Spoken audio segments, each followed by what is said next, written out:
Thank you so much.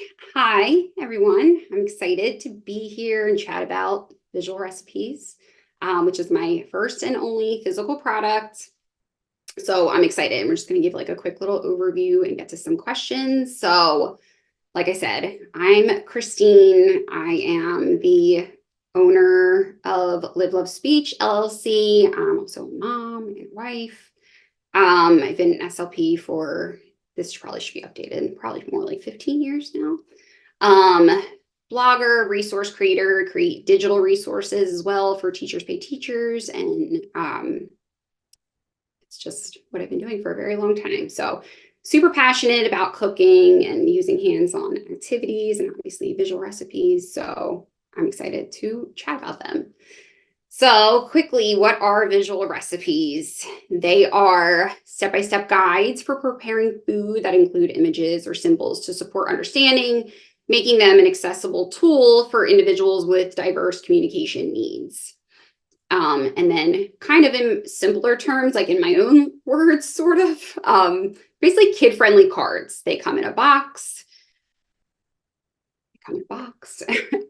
With pictures representing all like the ingredients, the tools, and actions performed in every step of each individual recipe. And I will get more into like what they look like and everything in a minute. So what is it actually included inside of your box that you get? There's 48 visual recipes. They are front and back. They are like a commercially published product. So this isn't something that I'm hand making for you. They are, you're going to get them from me. I ship them, but, they were commercially printed. Let's put it that way. They come inside of this box. 48 of them within 4 categories. So we have snack attack, eat your fruits and vegetables, sweet tooth, and real meals. There's also an insert in here that has a bunch of information, the table of contents, so you can see all of the different recipes that are included, communication tips. I have some safety information in there and so forth. Kind of hard to see everything, but I can show you again. There's also a bonus vocabulary card in there that has some vocabulary actions and different language. So you could just use that almost as a review or a follow-up or before you do a recipe and kind of just like go over different cooking language. So that is everything that's included in the box. And a little more details about each of the cards. So they are all color coded. So like I said, there's the 4 categories. There's logos in the corner of every category, and they all have their own colors. They're also all numbered, so everything coordinates with the table of contents. There are illustrations and text for everything. So on the front of the card, like I said, you have your ingredients and your like tools and equipment that you need. And they have the text, and you can see it there in the picture, text and the image.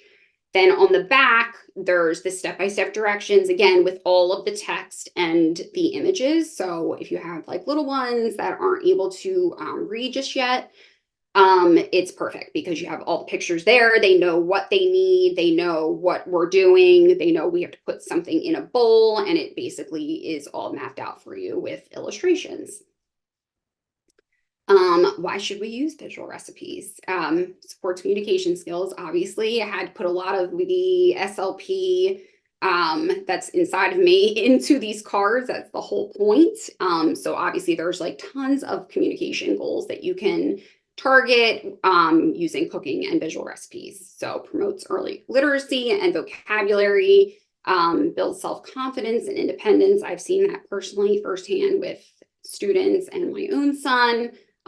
Just like a really sense of accomplishment when you are able to make a recipe from start to finish. And you can say, whoa, I just did that whole thing by myself. That's a really, really huge thing.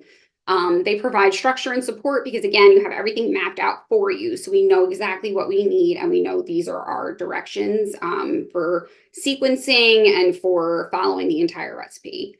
Encourages positive behavior and obviously involves kids in the entire cooking process and cooking's life skill. So it all just makes sense. Who are they for? they're really for everyone. There isn't somebody that I would say that they're not for, to be honest with you. If there's anybody interested in food, or maybe there's kids that aren't even interested in food and they're a little hesitant to try a new food or a recipe or anything involving cooking at all, this is also a great way just to introduce them to that in like a very simplified way. So we have some questions here, so we can go through these, and if there's more, I can also answer those more than happy. So what made me want to make this product? So I have been creating printable visual recipes and using cooking activities with my preschoolers, and even my own son. He's 10 now. But preschool students, my preschool autistic students, I worked with for 14 years in the public school. And that was like the number one thing that I did with them. I did push in group speech once a week with all 3 of my classes. And what I did in the beginning, I was trying like books and like just different play activities and things like that. And for a lot of them, it was not working. And I'm like, let's just try to put together like a food craft. Even if it's like 3 things, then we just make, a polar bear out of a graham cracker and marshmallows or whatever it is. And I saw language was emerging, attention was being had. I'm like, okay, so we're going to run with this. So then I continued to create different visual recipes specifically for my students, and then other people or other teachers or other SLPs were like, oh, hey, can I try that too? And I was like, okay, so maybe this is something that I just need to do. So took it from the digital aspect to the physical aspect, which is what these are now. It was kind of like a no-brainer. I'm like, of course, I don't want to like do a cookbook. Like, I'm not a chef by any means at all. But I do think that having this resource can really, it just has a ton of benefits. And I do really think that it can help with various communication skills. I think it can help with just even making memories, something fun that you can do with your own kids. So that was really my whole motivation behind making this entire product. I just really hope that it really can help people. Even if you're hesitant to do the whole cooking thing, maybe this will make you want to try, because it makes it just a little bit easier when you have everything that you need and all of the directions right there for you. Okay, do you have tips for how to get high repetitions when working on speech sound disorders while using visual recipes? So I have a couple ideas. I'm sure there's more and more. But first thing is, whatever your target sound is, I would go through the recipe cards or go through the list of ingredients that are involved in most of these recipes and figure out which ones align with the goals that you're targeting. So if you're working on the K sound, choose something that has, carrots, involves cutting and things like that. So you're going to kind of focus and find ones that will work for whatever your student or client is working on. Another thing is to like narrate each step. So while you're while you're actually making the recipe, you can encourage students or clients to talk about it and narrate like what they are actually doing. Again, you're already previewing it and picking things out that are going to have their sound. So then this is just another way to continue to practice it. And you can review all of the ingredients and tools and equipment and all of the things also before you even make it. So there's one whole step, then do it while you're making it, and then also review all the steps again afterwards. So it's just like mostly when you're cooking, I do this, I just think about the whole process and like when I'm doing it, but I'm like, wait a minute, we have the whole time before we can review it and say, what are we making today? And like, let's look at all the ingredients and the tools and things we need, right? And then afterwards, review, what did we do first? What did we do second? So you're just giving extra time to get those repetitions in for different speech sounds. Can you show us the cards? Yes. What recipes do you have? Okay, so here are the cards, and I'm not going to show every single one, obviously, because there's 48 of them, but like I said, there are different categories. So we have Sweet Tooth, which is going to be all of your desserts, which is my absolute favorite. We have Eat Your Fruits and Vegetables. We have Snack Attack, super fun. and a good variety of no-cook recipes in there too. And then we have real meals. So these are the ones that would involve maybe, some of them do involve a stovetop. So obviously if you're in a school setting, it would be difficult, but there's also ways to modify them. Like mac and cheese technically should be made on the stovetop. However, I personally make it for my son and have done this a million times with my students in the microwave. So there's definitely ways to modify where you don't have to have like the full blown kitchen and all the tools. So again, let me just pull one out and I can just show you quickly. Dirt dessert is like favorite around here. So you have all of your images and text on the front with all the ingredients and the equipment that you're going to need. Again, everything is very minimal. That was like kind of the whole point. I didn't want something that's going to have, 15 different ingredients that you need all these different tools and pieces because that's not realistic. So, and also they're all 5 steps or less because again, I want something that can be done in like 30 minutes or less. A lot of these can be done in probably 10 to 15 minutes. Because again, we work with students, younger kids, and the attention isn't always there for a very long time. So again, text and images for everything on the front, and then on the back, your step-by-step directions. So again, we know we need to whisk 2 cups, so it has all of the images. So they know how many cups of milk they need. They know what they need. They know they need a bowl. They know they need a spoon. So it just makes it super easy. And the logos too. They're all color coded. So, and the logo in the corner. So then you know what category they're in. Makes it a little easier. So yeah, again, real meals, snack attack, sweet tooth, and eat your fruits and vegetables. So you have like a really good variety of different recipes that could easily be used for breakfast, snack, lunch, dinner, and so forth. My job does not allow us to use food. How can I still use your cards? So back in the end of November, I did a presentation on this, and there was a couple activity ideas that I gave for if you aren't allowed to use food. Can you still use the cards? Well, of course you can, because you can use them for a bunch of different things. You could just use them for review. You can use them like with pretend food or like a kitchen or like a food set, like one of the Melissa and Doug food sets, as long as like the recipe pretty much aligns with it, then you don't need to use actual food and equipment. But a few other ideas I had is storytelling. So if you could have students or a client choose a recipe at random or just one that they want to choose.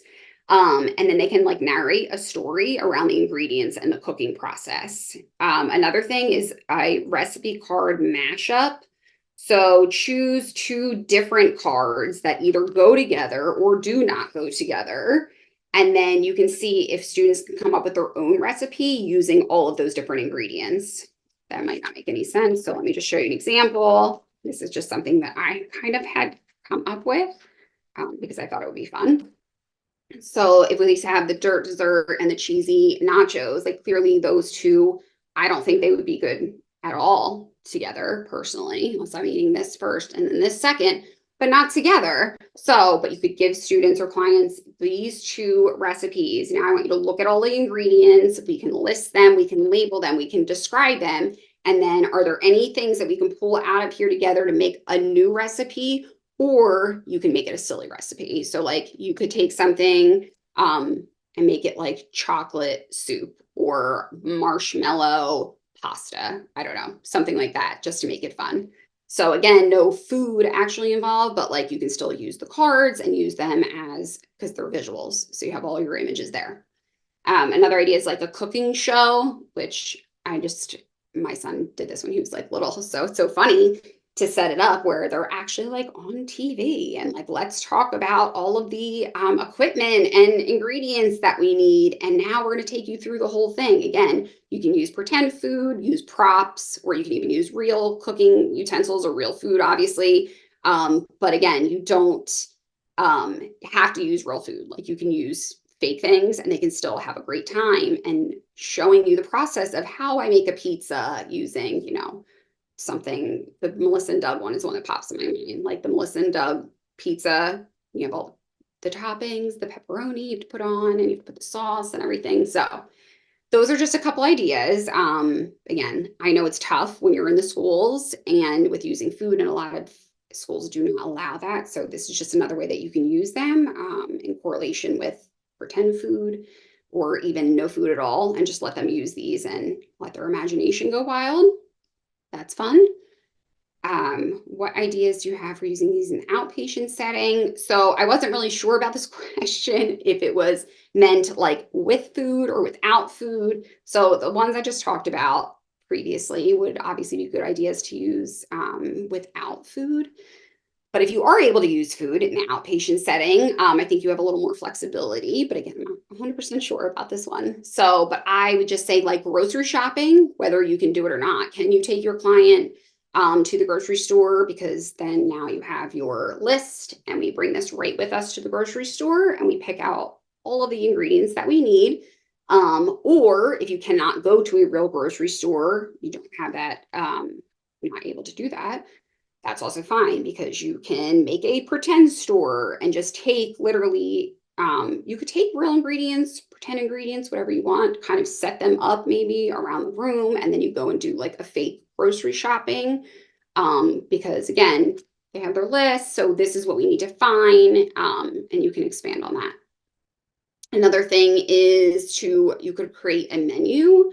So you could choose a bunch of different recipes, and now we're going to take those recipes, we need to break them down, and kind of explain what they are, describe them. It could be like a picture menu or like a written menu, whatever, depends on your clients or your students.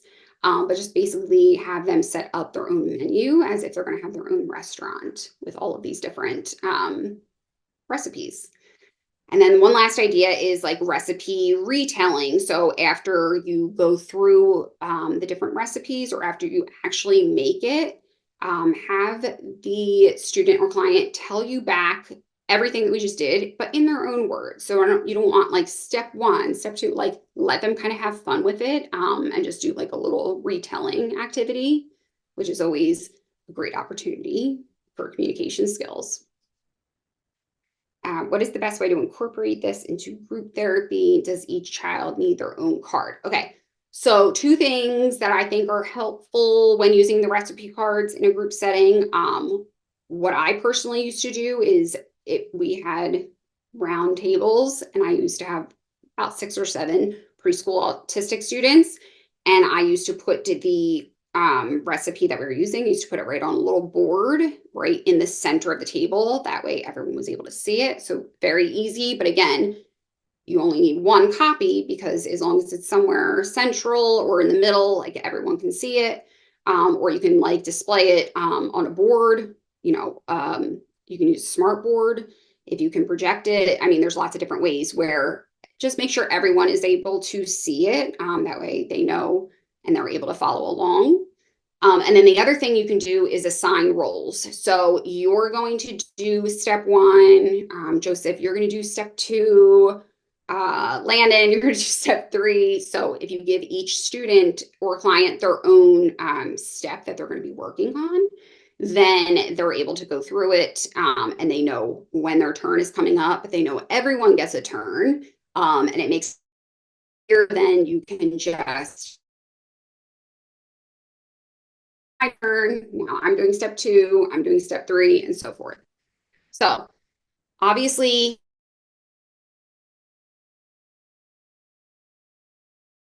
we're large groups, you can students up and say, these 2 students are gonna share this, and so forth.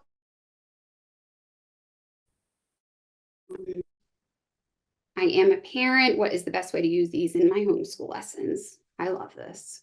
So more than likely, you probably will have access to your kitchen, or at least cooking equipment if you're at home, which makes it a little bit easier. So you can use the cards, obviously, to teach cooking skills, right? And to teach independence. Let your child follow these steps independently with minimal assistance. You can focus on safety skills.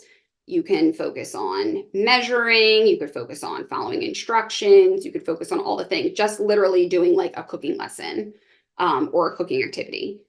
You can also work on language and vocabulary skills. So incorporate all the different ingredients and cooking tools, the cooking process. Encourage kids to describe the textures, the tastes, the smells of the ingredients.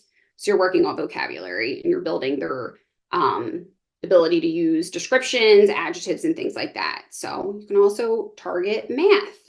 I'm not a fan of math, I'm going to be honest, but this is a great way. Again, cooking, you don't really always think about math, but it is because you're measuring and you have to know fractions and you're counting, measuring half a cup and how many more cups do we need and things like that. So again, you're able to definitely incorporate.